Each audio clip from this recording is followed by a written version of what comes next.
welcome to a team selection video for Game Week 23. And as you can see on screen, I've actually experienced a small red arrow so far, and I still have one player left, and I'll be discussing that.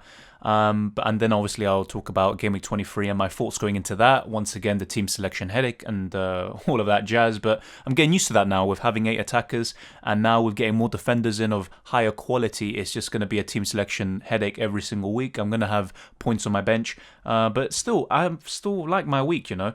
And if you look at it, apart from Trent, who I brought in as a short-term punt, he blanked, and my captain, unfortunately, Salah, everyone else has produced. We'll wait and see how Son does today against Chelsea. That'll be very interesting.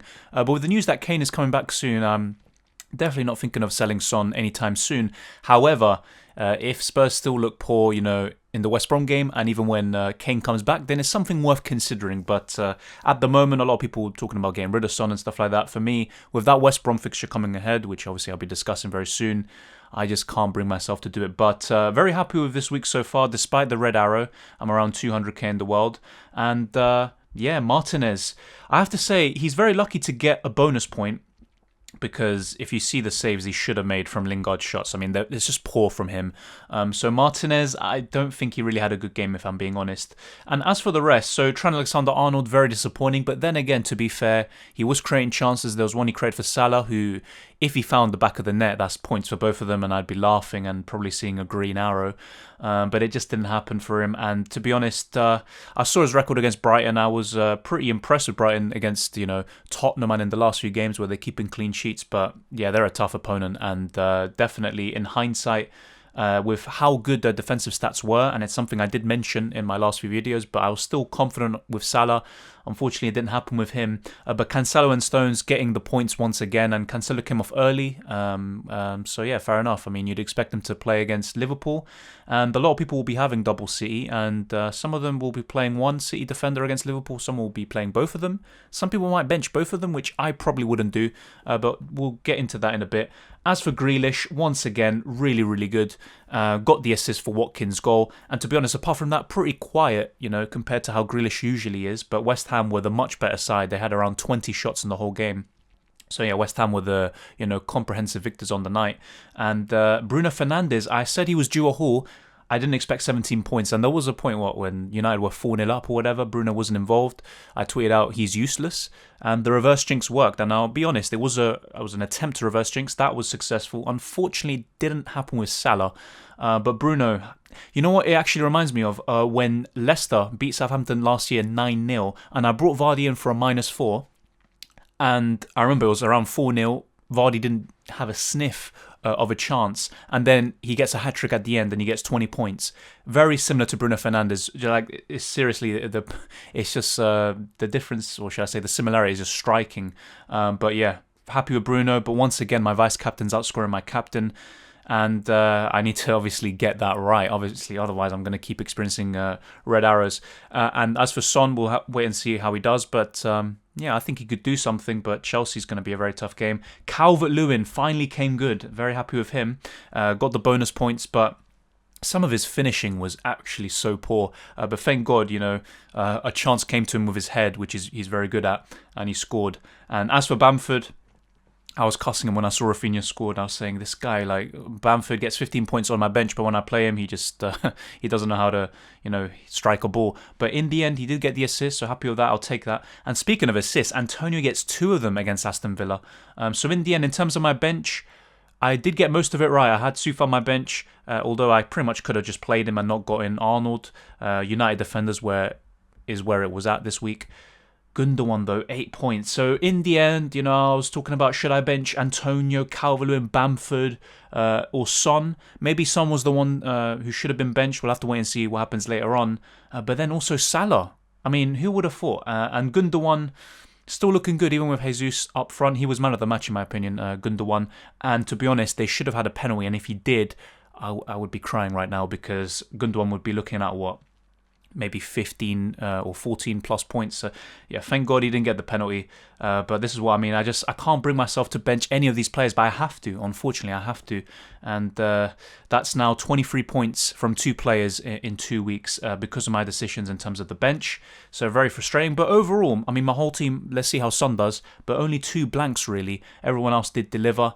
So very happy with that. And moving on to game week 23, it's looking pretty good, but there's some tough fixtures in there. So despite, Arsenal, in my opinion, I mean, I don't want to talk about that game too much. I think Arsenal were looking really good against Wolves. And then, yeah, the red card changed the whole game.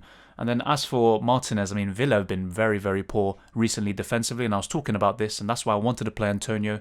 But in the end, yeah, I mean, I have no other option. I'm not going to buy a keeper just for this week, especially taking a hit.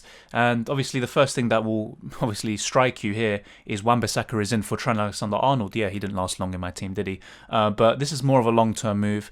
I'm also looking at the fixtures for Game Week 26, the potential double Game Week United have.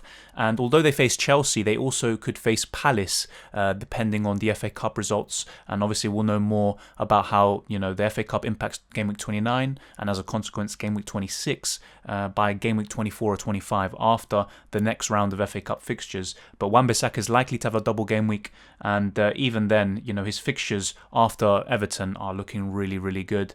And then when I was looking at other defenders, who I'm still obviously keeping an eye on, Rudiger's one, James Justin, Luke Shaw, when you look at Rudiger, for example, his game week 26 fixtures are looking really, really bad. So that's why at the moment I'm going to not go for him. And I think Justin, out of all of them, has the best long-term fixtures, going up until the rest of the season pretty much. But still a decision to be made there.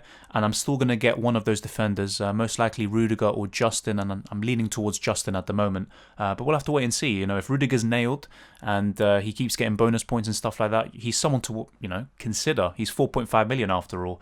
And as you can see with my defence, I'm playing Soufal for sure against Fulham. I think he can get something there. And Cancelo, obviously I have a decision here in terms of my bench, and at the moment I've got Stones on my bench. Should he be first or second sub? I don't know, but Cancelo has that more attacking potential. And Liverpool, I know they've been poor recently, obviously besides the victories over the London clubs, but I still think Salah's ceiling is high, and if Liverpool click, they can cause City problems and score 1 or 2 goals. I don't see them scoring more than that because City are just phenomenal defensively, and they could break the clean sheet record. But as you can see here, Calvert-Lewin at the moment is on my bench, and really, if you look at the team, probably the main debate is whether I should bench Gündogan or Calvert-Lewin. And to be honest, I think Gündogan's ceiling is slightly higher despite the fixture. That's why I've gone for him at the moment, and I'll probably keep things as they are. But I've got 2 good options on my bench in case I need it. And apart from that, some good captaincy options in my team. Antonio's a captaincy option, even Bamford, Jack Grealish with Runnison potentially being in goal for Arsenal. And yeah, Son and Bruno, they're probably the standout captaincy options at the moment. And as you can see here, I've got it on Bruno right now, but that could change to Son. And I'm going to wait and see how Spurs play later on before finalising that decision. But Bruno did get 17 points, I believe, against Everton last time. So it's something to keep an eye on. And what I might do is just keep the captaincy on Bruno for the next 3 weeks. I mean, he's got West Brom and Newcastle coming up. So maybe I'll just keep the captaincy there because I've been getting it just so many times. I've been, captaining the wrong guy and I'm not even getting a return. And that's costing me dearly. If I got more captaincy points, obviously I'd be in a much better position. That's one thing I need to improve.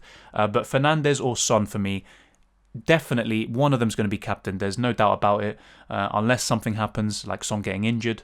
But yeah, they're definitely the ones I'll look to. And even if Son does get injured, let's say today against Chelsea, I'll probably not even make another transfer. I'll just put in Calvert-Lewin or Stones in for Son, and that's it. But obviously, it would be a big boost if Son remains unscathed.